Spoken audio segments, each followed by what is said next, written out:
আকাশবাণী কলকাতা, খবর পড়ছি রক্তিম ভট্টাচার্য। এখনকার বিশেষ বিশেষ খবর হল, প্রধানমন্ত্রী নরেন্দ্র মোদী বলেছেন, আত্মনির্ভর ভারতের মন্ত্রে সংকল্পবদ্ধ হয়ে দেশ একের পর এক সাফল্যের অধিকারী হয়েছে। আকাশবাণী থেকে প্রচারিত মন কি বাতের ১৩৫তম পর্বে তিনি বিভিন্ন ক্ষেত্রে দেশীয় প্রযুক্তি ব্যবহারের কথা উল্লেখ করেন। রাষ্ট্র নির্মাণে নাগরিকরাই সবথেকে বড় সম্পদ বলে উল্লেখ করেছেন প্রধানমন্ত্রী। নতুন উদ্ভাবনের সঙ্গে তাল মিলিয়ে নিজেদের সৃজনশীলতা বাঁচিয়ে রাখার জন্য শিকড়ের সঙ্গে সম্পৃক্ত থাকার আহ্বান। প্রধানমন্ত্রী আজ সেসেলসের জাতীয় দিবসের মূল অনুষ্ঠানে যোগ দেবেন। সেদেশের রাষ্ট্রপতি প্যাট্রিক হারমিনির সঙ্গেও বৈঠকে মিলিত হবেন তিনি। মার্কিন ইরান যুদ্ধবিরতি কার্যত ভেঙে পড়ার মুখে। আক্রমণ পাল্টা আক্রমণে উত্তেজনা বৃদ্ধি। কুয়েত ও বাহরাইনে মার্কিন সেনাঘাঁটিতে ড্রোন হামলা ইরানের। রাজ্য সরকার অপরিহার্য ও জরুরি পরিষেবায় জ্বালানি সংক্রান্ত বিধিনিষেধ প্রত্যাহার করে নিয়েছে। ইউএস ওপেন ব্যাডমিন্টন চ্যাম্পিয়নশিপে ভারতের কিদম্বি শ্রীকান্ত পুরুষদের সিঙ্গলসের ফাইনালে উঠেছেন। আসছে বিস্তারিত খবরে। প্রধানমন্ত্রী নরেন্দ্র মোদী বলেছেন, আত্মনির্ভর ভারতের মন্ত্রে সংকল্পবদ্ধ হয়ে দেশ একের পর এক সাফল্যের অধিকারী হয়েছে। তিনি আজ আকাশবাণীতে মাসিক বেতার অনুষ্ঠান মন কি বাতের ১৩৫তম পর্বে সাম্প্রতিককালে দেশের প্রতিরক্ষা, বিমান পরিবহন, এমএসএমই সহ বিভিন্ন ক্ষেত্রে দেশীয় প্রযুক্তি ব্যবহার এবং দেশজ উৎপাদনের কথা উল্লেখ করেন। এ প্রসঙ্গে প্রধানমন্ত্রী কলকাতায় তার উপস্থিতিতে ৩টি জাহাজের নৌসেনায় অন্তর্ভুক্তির কথা স্মরণ করেন। आईएनएस दुल्हागिरी, आईएनएस संशोधक और आईएनएस अग्रय को भारतीय नौसेना के बेड़े में शामिल किया गया। इन शिप्स की डिजाइन और मैन्युफैक्चरिंग तक सब कुछ स्वदेशी है। साथियों, जून के महीने में ही एविएशन सेक्टर में भी देश ने एक बड़ी सफलता पाई। C295 ये विमान मेड इन इंडिया है और C295 विमान ने अपनी पहली उड़ान पूरी की है और ऐसे 40 विमान भारत में ही बनाए जा रहे हैं। इससे एमएसएमई और एरोस्पेस सेक्टर को नई शक्ति मिल रही है। চলতি মাসের ২১ তারিখে পালিত আন্তর্জাতিক যোগ দিবসে সারা বিশ্ব যেভাবে এই কর্মসূচিতে সাড়া দিয়েছে তাতে সন্তোষ ব্যক্ত করেন শ্রী মোদী। আহমেদাবাদে আয়োজিত বিশ্ব যোগাসন চ্যাম্পিয়নশিপে ভারতের শীর্ষস্থান প্রাপ্তিতে উচ্ছ্বাস ব্যক্ত করে বিজয়ী খেলোয়াড়দের অভিনন্দন জানান প্রধানমন্ত্রী। विश्व योगासन चैंपियनशिप की भी बड़ी चर्चा हुई। इसमें भारत ने कुल 114 पदक जीते। इनमें 102 गोल्ड मेडल भी शामिल है। भारत इस चैंपियनशिप की पदक तालिका में पहले स्थान पर रहा। প্রধানমন্ত্রী বলেন, যে কোনো দেশের নিহিত শক্তি হল তার জনতা। রাষ্ট্র নির্মাণে নাগরিকরাই সবথেকে বড় সম্পদ বলে উল্লেখ করেন শ্রী মোদী। পশ্চিম এশিয়ার পরিস্থিতির কথা অনুধাবন করে দেশের মানুষ যেভাবে তার আহ্বানে সাড়া দিয়েছেন, সোনা কেনা থেকে বিরত থেকেছেন বা বিদেশ যাত্রার পরিকল্পনা বাতিল করেছেন, তাতে দেশবাসীর প্রতি কৃতজ্ঞতা প্রকাশ করেন প্রধানমন্ত্রী। पश्चिम एशिया में बनी युद्ध की स्थितियों को देखते हुए मैंने देशवासियों से कहा था, कुछ समय के लिए सोना खरीदने से बचें। लोगों से कहा था कि विदेश में छुट्टियां मनाने से बचें। लोगों से कार पुलिंग को भी बढ़ावा देने की अपील की थी। किसानों से केमिकल मुक्त खेती के लिए, खेत बचाने के लिए और प्राकृतिक खाद का ज्यादा से ज्यादा इस्तेमाल का आग्रह किया था। मेरी अपील का उन्होंने न सिर्फ समर्थन किया बल्कि हर तरफ से उसमें अपना सहयोग कर रहे हैं। প্রধানমন্ত্রী বলেন, সরকার দেশের ঘরে ঘরে একাধিক উদ্যোগের মাধ্যমে নাগরিকদের সুরক্ষার বলয়ে আবৃত রাখছে।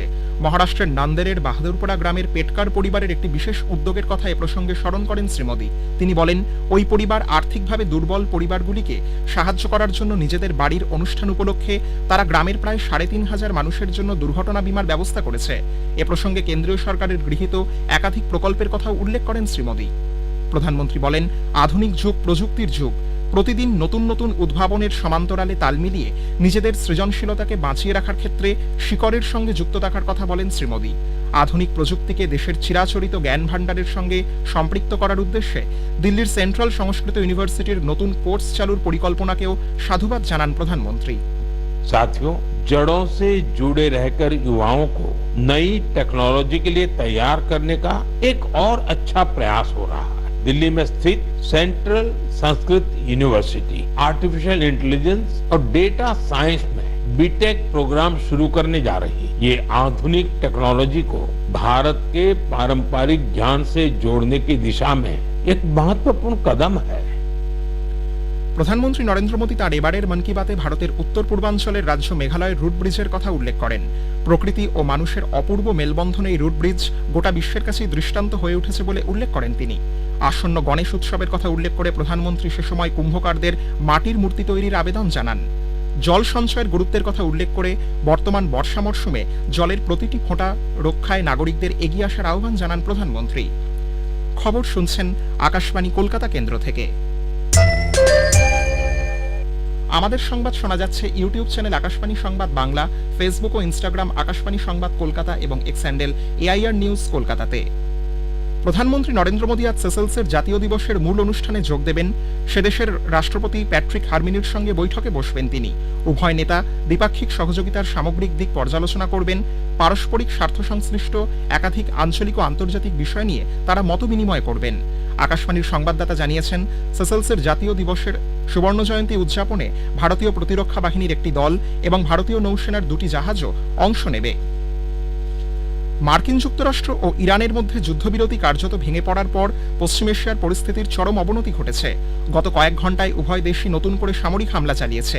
একটি বাণিজ্যিক তেলবাহী ট্যাঙ্কারে ড্রোন হামলার জন্য তেহরানকে দায়ী করার পর হরমুজ প্রণালীর কাছে ইরানের 10টি সামরিক লক্ষ্যবস্তুতে বিমান হামলা চালানো হয়েছে বলে ওয়াশিংটন জানিয়েছে।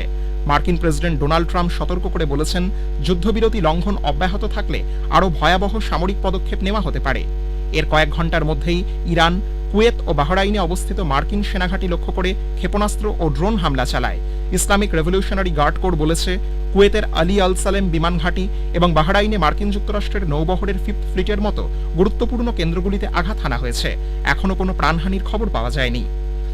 ভেনেজুয়েলায় ভয়াবহ ভূমিকম্পে ভারতের সহায়তা কর্মসূচির অঙ্গ হিসেবে অপারেশন আমিস্তাদের আওতায় ভারতের ত্রাণ সামগ্রী ভেনেজুয়েলায় পৌঁছেছে। সমাজ মাধ্যমে এক বার্তায় বিদেশমন্ত্রী বলেন, ফিল্ড হসপিটাল ইউনিট, ত্রাণ সামগ্রী, ওষুধ এবং চিকিৎসা সরঞ্জাম সে দেশের স্বাভাবিক জনজীবন পুনরুদ্ধারে জরুরি ভূমিকা নেবে। রাজ্য সরকার অপরিহার্য ও জরুরি পরিষেবাকে জ্বালানি সংক্রান্ত বিধিনিষেধের আওতা থেকে সম্পূর্ণ ছাড় দিয়েছে। খাদ্য সরবরাহ দপ্তর থেকে জারি করা এক বিজ্ঞপ্তি প্রকাশ করে মুখ্যমন্ত্রী শুভেন্দু অধিকারী আজ সমাজ মাধ্যমে জানিয়েছেন, এখন থেকে স্বাস্থ্য, কৃষিখাদ্য, মৎস্য, চা সহ গুরুত্বপূর্ণ ক্ষেত্রগুলিতে জরুরি পরিষেবার সঙ্গে যুক্ত ব্যক্তি, সংস্থা এবং গ্রাহকরা ব্যারেল বা পাত্রের ডিজেল কিনে তা বহন করতে পারবেন।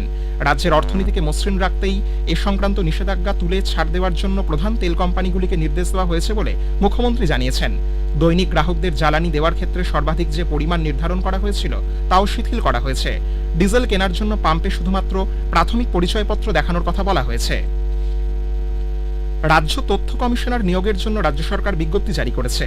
কর্মীবর্গ ও প্রশাসনিক সংস্কার দপ্তর থেকে জারি করা বিজ্ঞপ্তিতে আজ বিকেল 4টে পর্যন্ত কমিশনার পদের জন্য আবেদন করা যাবে বলে জানানো হয়েছে। ভারতের কিদাম্বি শ্রীকান্ত ক্যালিফোর্নিয়ায় US ওপেন ব্যাডমিন্টন চ্যাম্পিয়নশিপে পুরুষদের সিঙ্গলসের ফাইনালে উঠেছেন। সেমিফাইনালে শ্রীকান্ত 22-20, 15-21, 21-19 গেমে জাপানের ইউদাই ওকিমোতোকে হারিয়ে দেন।